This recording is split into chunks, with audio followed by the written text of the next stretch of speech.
Hello everyone and welcome to my channel One Wall. Today I will be talking about feminism, and then later on I'll be talking about a story of mine that just happened here a couple of days ago where a police officer stopped and talked to me, and I have some tips to give you there. To begin with, the first version of feminism that I have for you today is the version of feminism that you probably hear of most frequently because they're the loudest ones. Not that they're necessarily the biggest group of feminism here in America, but this is the group that you'll typically hear screaming and yelling at people, or they're the ones that also attend the feminist slam poetries, which I don't mind those so much. I like the feminist slam poetries for the most part, as long as they're peaceful, which I think those usually are.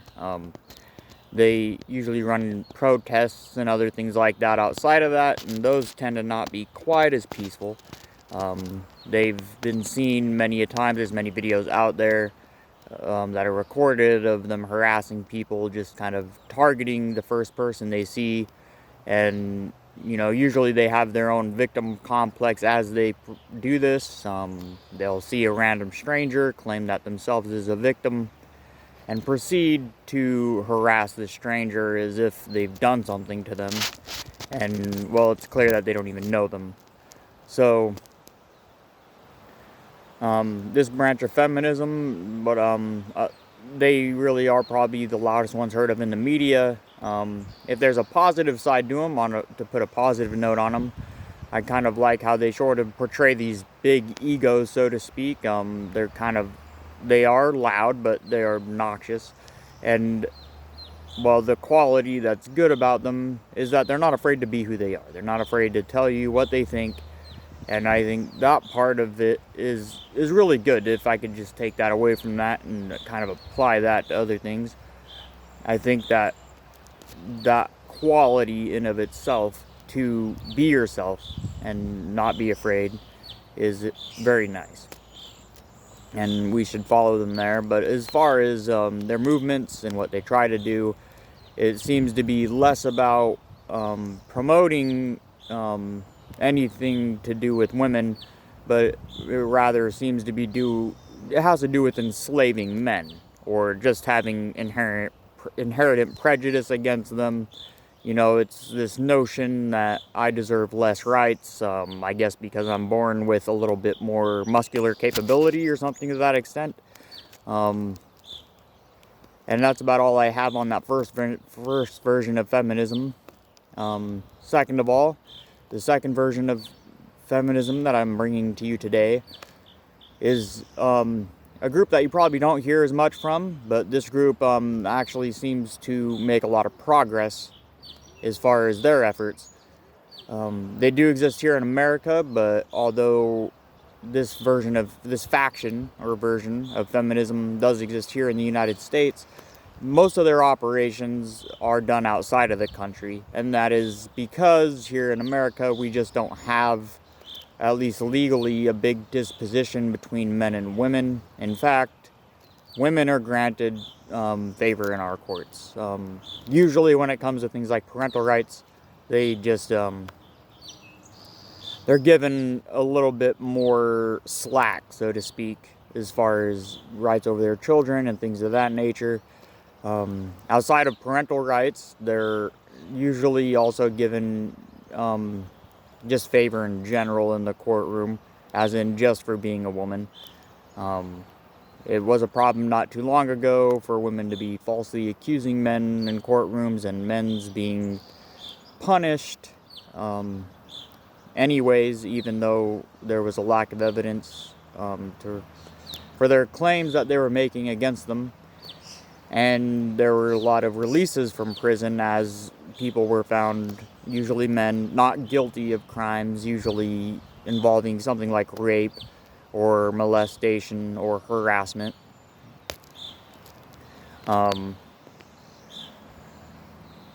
This particular group of feminism, although not really so necessary here, we run it here because America does believe in equality ultimately, much more than a lot of other countries today.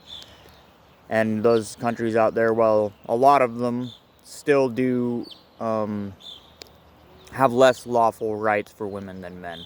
In fact, quite a bit less, and so it is completely necessary for them to be.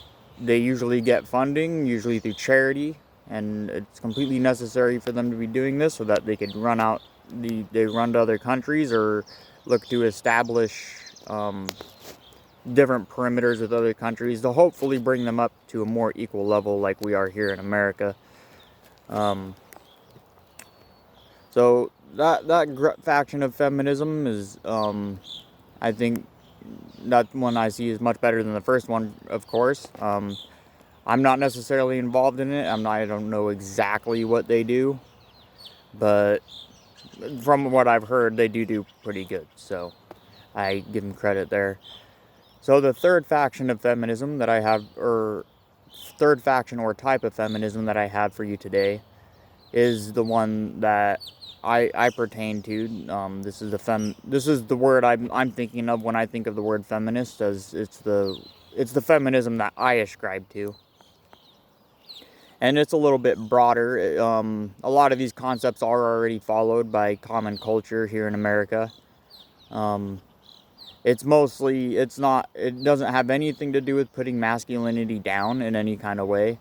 Although we do regulate sort of masculine activity in America, we're not really allowed to just run around, harass, and bully others, as that's illegal. So we have things like UFC arenas, wrestling arenas, and if you don't want to talk physical, you just want to talk sort of intellectual dominance, which I'm not sure if that's so much masculine or not, but if you're talking intellectual dominance, we also have platforms like this one, for example, YouTube, and blogging sites out there, and FaceTime and everything, where you can set up an agreement with someone beforehand to have this intellectual conversation if the conversation has to do with argumentation, or disputes. So this faction of feminism mostly pertains to indeed boosting femininity, as in making the overall atmosphere more feminine. It kind of has to do with, like the things I just stated, sort of taking more masculine behaviors and regulating them as much as possible. That way, people aren't just rampantly sort of running about, causing harm to one another, which is usually done with masculine acts, right? So, or at least the need to dominate another person in some way. So, the idea of feminism is to indeed bolster femininity. That means to say that not only are masculine acts regulated, but that we sort of become more peaceful and docile, especially as men. Not that it necessarily has to do with being lazy or just not moving or anything like that. I don't want it to sound like it's sort of about being a soldier or being quiet or anything like that. You can be obnoxious and goofy, but we don't. It mostly has to do with that dominance factor there. We don't push ourselves to dominate another person, right? If the other person isn't looking to mingle with us, it can be a problem in competition where one person wants to compete against another person, but their issue with competing against the other person is that they might compete back and win. So what they choose to do is compete against the other person without the other person's engagement or approval whatsoever. So, and this is which is basically bullying. Many people probably today just don't see it that way, and that's kind of an issue currently. But when another person isn't partaking in your contest or whatever it is you have to do with them, and it's because you wish to feel more dominant than them, well, the reality is you've lost already. All you've done is impeded on someone else's life without their approval, and maybe you feel somewhere in there that you dominated them, but you didn't. you just, you impeded on someone else's life, and that's about it. Another big part of this feminism is to encourage women to to not be afraid to do things that men do. A lot of times someone does something, yes, they do want to make it seem bigger than it is, or make it seem harder than it is, so that other people may feel incapable of doing so themselves. It's usually not true. So, moving on from feminism, I'm going to talk about some cop harassment. This kind of has to do, it's just my story here. Happened here a couple days ago. It was nothing too crazy. I just wanted to throw a few tips out there for you guys, just in case this sort of thing happens to you, because it does happen from time to time, where a cop just sort of has a hard-on for you, and so he just decides to roll up and, flap in his mouth, not making much sense. So it's beginning with what happened is I was standing on the side of a road, holding a sign up. I am in Oregon. It's completely legal to do this here. I was in public space, not impeding on anyone, not harassing anyone. And, the cop pulls up, and I happened to have part of myself on the grass, which was a bank out of business. And so he pointed that out at first, and so I moved off the grass, and then he started spraying wild accusations at me. I think one of them that he kept repeating was soliciting, so I think I'll go into soliciting a little bit.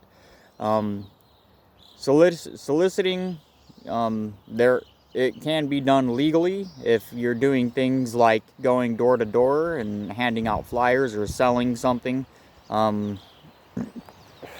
As long as you have legal documents to sell what you're selling, of course. Or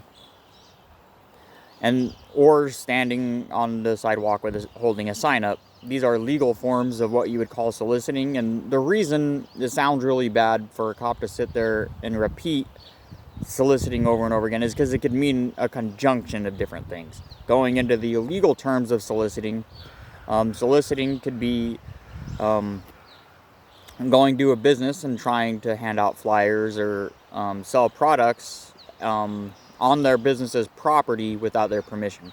This is a form of illegal soliciting.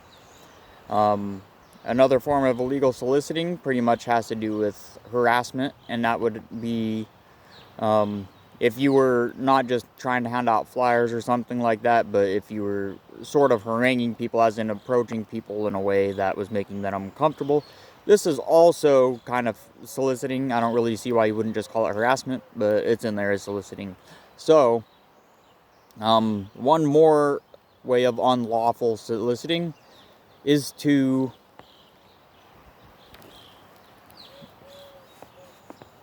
if you're, sorry, I need to clear my throat. Unlawful soliciting is if you are looking to engage in criminal behavior with another person. This doesn't really have to do with, it really kind of a different version of soliciting than all the other ones, but this is basically just if someone is out looking to commit a crime, and so maybe they're looking for a partner, and so they engage in someone else for that, or if